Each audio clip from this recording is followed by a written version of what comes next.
कुश रुको।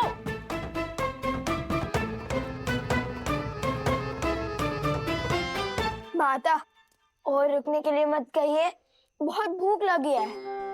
आज आपको ढेर सारा स्वादिष्ट खाना बनाना पड़ेगा, इसलिए हमने सोचा आपकी सहायता कर दे। मेरी मदद करने के फेर में मेरा कार्य मत बढ़ाओ। धुले हुए चावल में जल डाल के जल व्यर्थ कर दिया ना तुमने। कोई बात नहीं माता, भ्राताश्री है ना, वो और जल ले आएंगे, है ना? वैसे एक बात बताओ, आज इतने अधिक पकवान की क्या आवश्यकता है तुम्हें? माता, तन की थकान और पेट की भूख बढ़ा देता है माता। और सोचा सोम को भी आपके हाथ का बना स्वादिष्ट भोजन खिला देंगे। उसने इतनी सहायता जो की है हमारी। तो बताओ क्या बनाऊं मैं?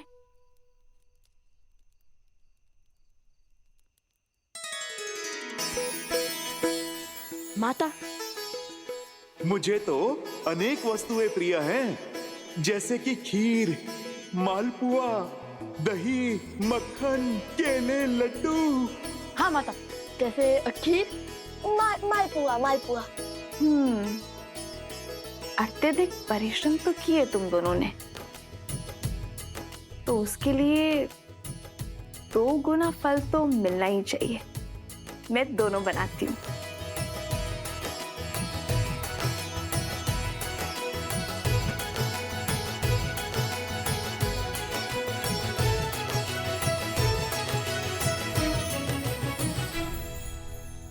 ये लीजिए माता सामग्री। माता, तनी के तुलसी भी डाल दीजिए, उन्हें बहुत भाती है। तुलसी?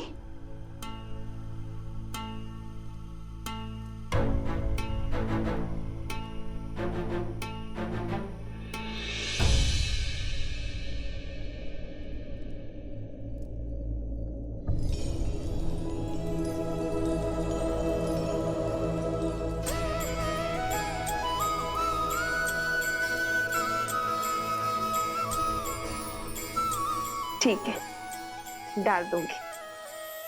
अब तुम दोनों यहाँ से जाओ। मेरी सहायता करने से अधिक हुड़दंग मचा रहे हो। चलो जाओ।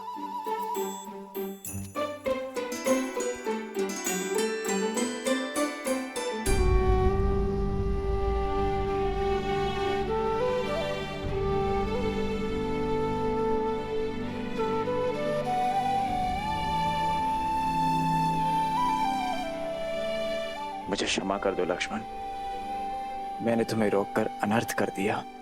मेरे मन में पहले करुणा थी, किंतु अब मेरे मन में प्रतिशोध है। भैया की आज्ञा से उन दोनों बालकों को दंडित करूंगा मैं।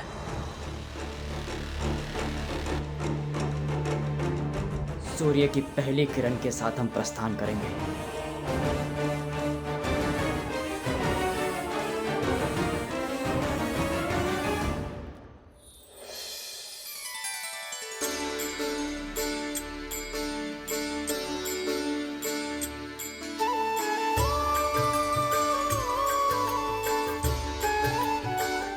भोजन माता ने बनाया है।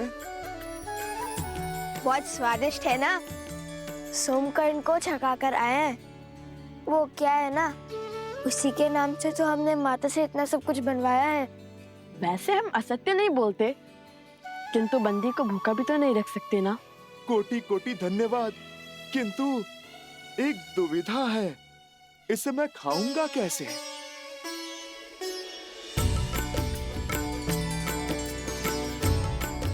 हम है ना, यदि आपको कोई संकोच ना हो तो हम दोनों आपको अपने हाथ से खिला दे। संकोच नहीं, मेरे जीवन का सबसे बड़ा संयोग है ये। स्वयं प्रभु श्री राम के क्या? क्या? परम भक्त स्वयं प्रभु श्री राम के परम भक्त मुझे अपने इन हाथों से खिलाएंगे। माता को कोई संदेह तो नहीं हुआ?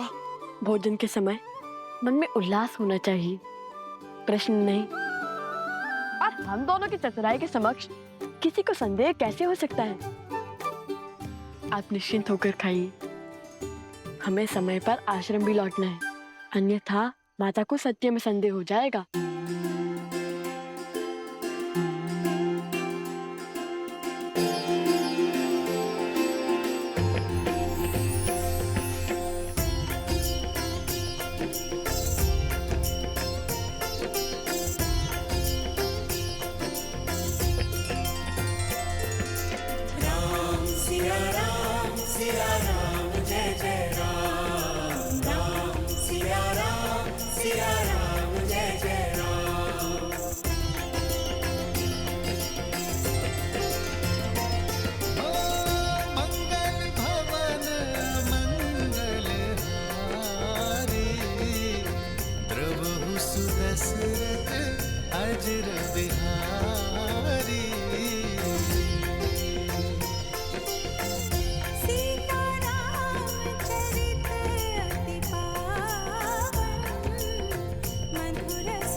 ओम सूर्याय नमः।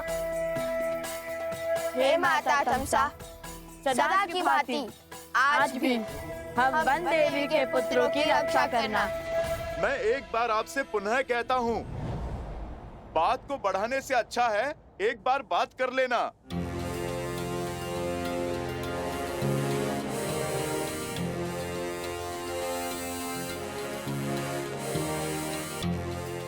बातचीत से हर समस्या का समाधान संभव है। लक्ष्मण भैया के घाव मेरे प्रभु को पीड़ा दे रहे होंगे। यदि वो यहाँ पधारे और आप दोनों के कारण उन्हें कुछ हुआ तो स्मरण रहे, आप ना भगवान का क्रोध झेल पाएंगे और ना ही इस भक्त का।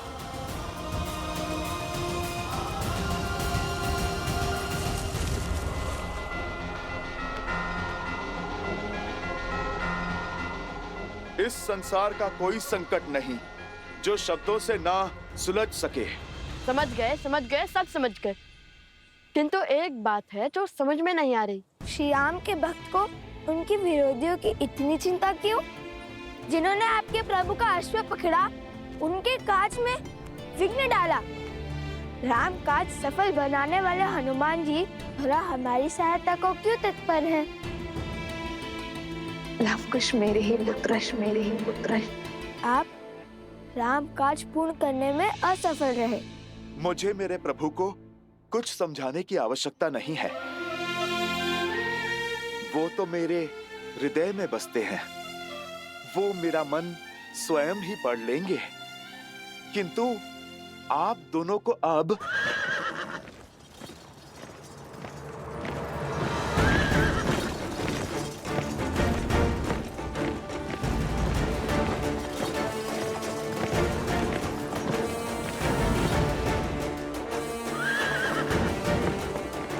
भरत भैया,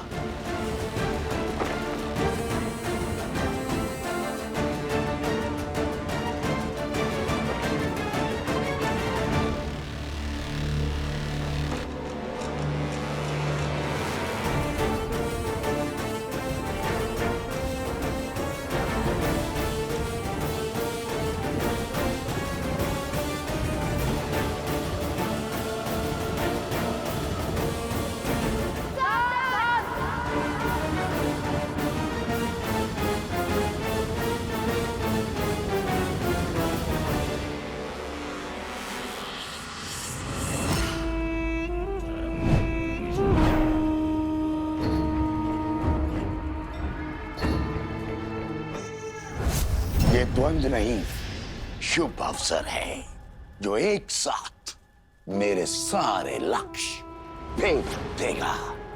सारे लक्ष्य? जब भरत और लव कुश लड़ रहे होंगे तब सीता अकेली होगी, और इस समय तो वो त्रिकालदर्शी वाल्मीकि भी आश्रम में नहीं है। ऐसे में सीता की सहायता करने वाला कोई नहीं होगा।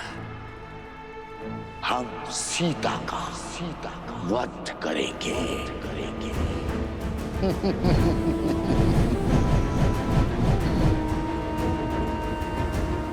और जैसे सीता देह त्यागेगी, सब कुछ समाप्त हो जाएगा और लव कुश अपनी सुध खो बैठेंगे, और तब उस क्षण का लाभ उठाकर हम अश्व को भी मार गिराएंगे। और जैसे ही राम को इस बात का बोध होगा, वो लव और कुश को अपने हाथों से मृत्यु देगा। और जब सत्य ज्ञात होगा कि उसने स्वयं अपने पुत्रों का वध किया है, तो वो ग्लानि में स्वयं को समाप्त कर देगा। किंतु इस योजना का आरंभ सीता की मृत्यु से कैसे होगा? सीता को मारने का कार्य कौन करेगा?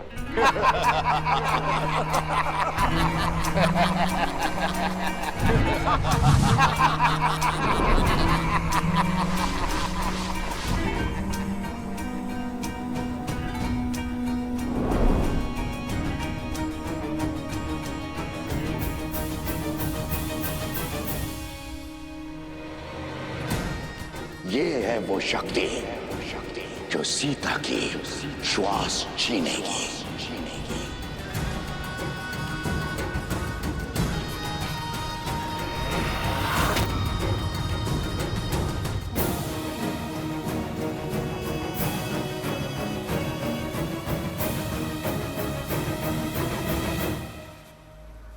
अब सुनो कि तुम्हें क्या करना है।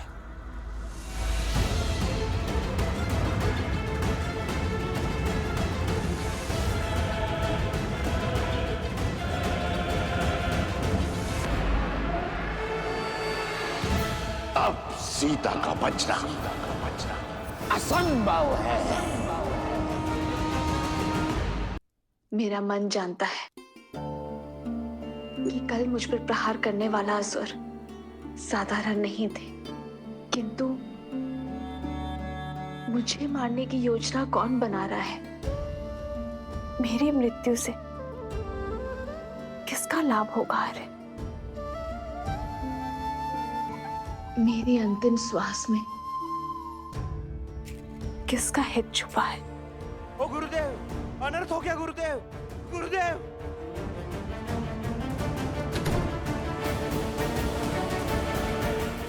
ओ गुरुदेव, अनर्थ हो गया गुरुदेव, अनर्थ हो गया।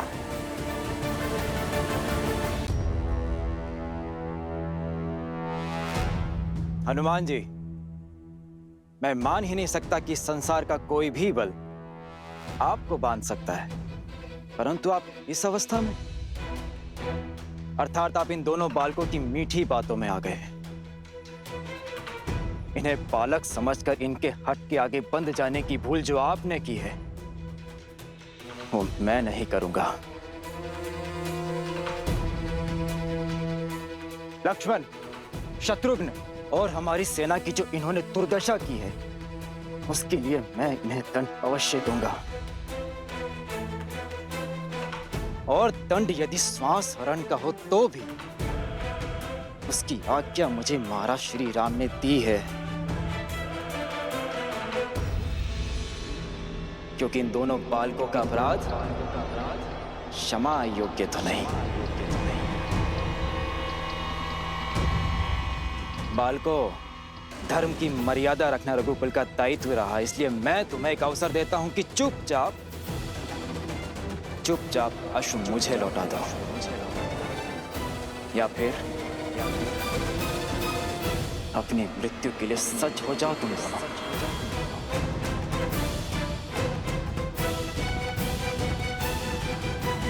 अच्छा हुआ कि आप हमें बालक नहीं योद्धा समझते हैं। क्योंकि अबोध बालक ना तो प्रभु श्री राम से प्रश्न पूछने का साहस रखते हैं और ना ही सामर्थ्य। और हमारे साहस नहीं, हमें सामर्थ्य दिया है कि श्री राम को हमारे प्रश्नों के उत्तर देने के लिए यहाँ आना होगा।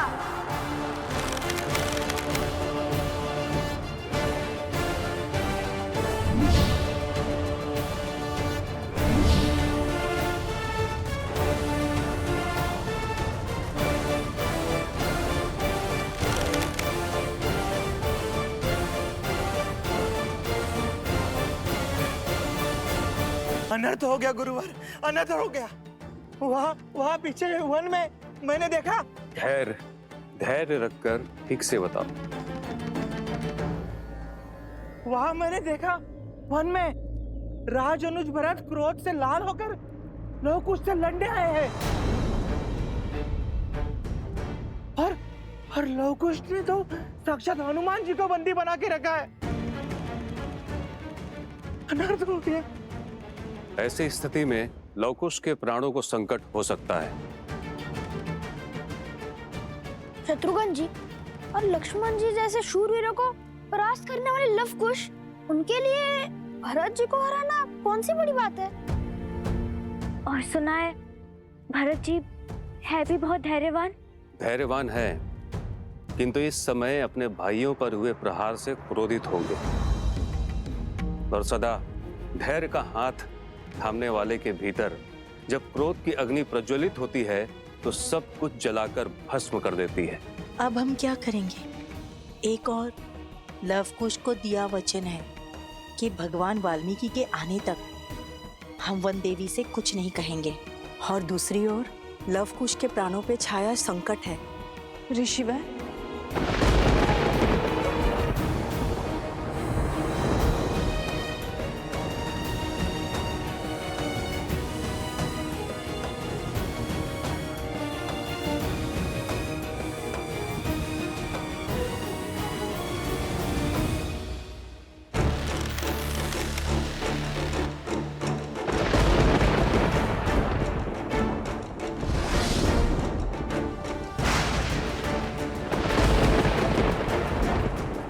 भैया भरत, आप रुक जाइए।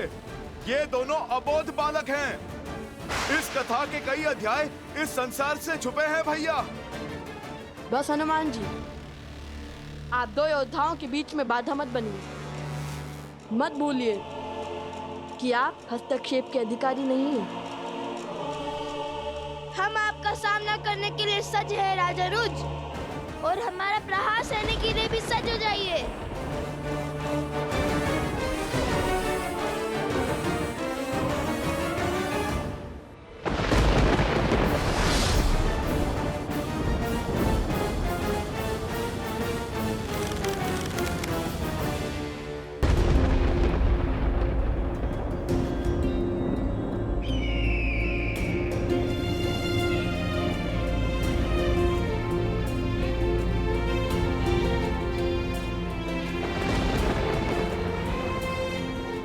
पक्षी उन मेघों से दूर भाग रहे हैं महाराज। यह शुभ शगुन नहीं है। शगुन अपशगुन केवल मन के विकार है आर्य सुनंत। इनमें नियति को बदलने का सामर्थ्य नहीं है। जो चिंता है तो केवल अपने प्रजा के सुख की, अपने राज्य की और उसमें ला रही नियति के उपयोग की। धर्म का तेज हर अंधकार को मिटाने की शक्ति रखता है आर्य सुनंत, और वो शक्ति केवल धर्म का पालन करने से ही आती है।